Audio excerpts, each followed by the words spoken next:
usually distribute food. We have a weekly distribution in the south end of Burlington every Friday. We also are downtown at City Hall Park 3 nights of the week. We're providing hunger relief for mostly our homeless neighbors, but also anybody who wants food. And last night is one of our regular bistro night, and we showed up there. When we showed up there, it was around 10 o'clock. There were 10 police cruisers downtown. And one of the homeless folks were out on the street having been knocked out by the cops. I don't know if you have seen recently, Phil Scott issued this directive about what to do about Burlington's problem and how he's gonna help us. And among them is like stronger enforcement. Yeah. And this is the best they can do.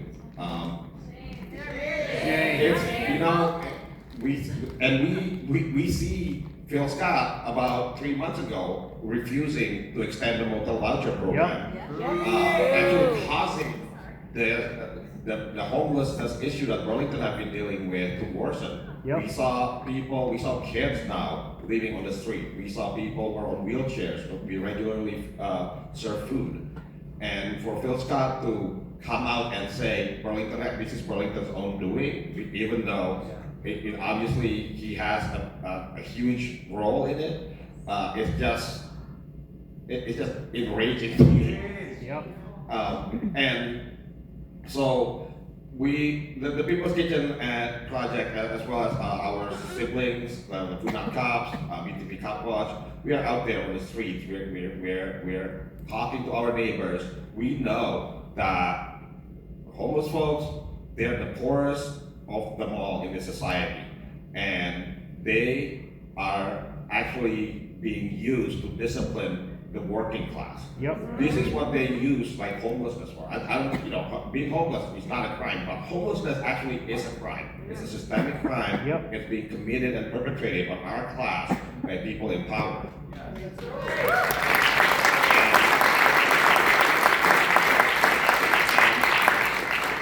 And as part of the Worker Center, I think it's important for us to recognize that mutual aid, though it's very important, and we need to do that. We need to be able to connect with people and actually provide help to each other. It will only provide relief for whatever it is that we need, hunger, homelessness, and poverty. But to eradicate hunger and to actually house everybody, we need to organize. Yep. We need to take it beyond the direct action of mutual aid, but by connecting it to all the others. It doesn't really matter, like pick your issues, they're all connected. Yep. And for the Vermont Worker Center, one of our major campaign right now is the Nonviolent Medicaid Army. Now, when I first heard the name of the campaign, I was like, let me join the Violent Medicaid Army.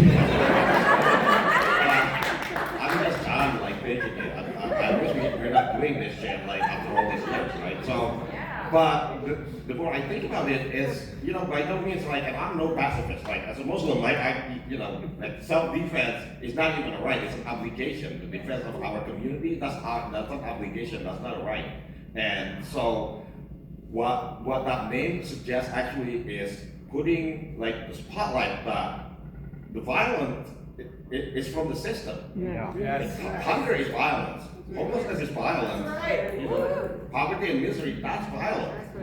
And we are just out there defending ourselves. We're defending our community by providing relief to those who are hungry and some shelter to those who are unsheltered. But I think what's really important is just to keep remembering, like sometimes the best defense is a good offense. And America, I'm an immigrant, we always we're suspicious of America, but here's the thing that I always remember, that it's not just the Trumps and the Charlie Kirks of the world. It's also, in America, it's also the John Brown and the Ronald Jones, it's the Malcolm X, and it's all you all. Yep.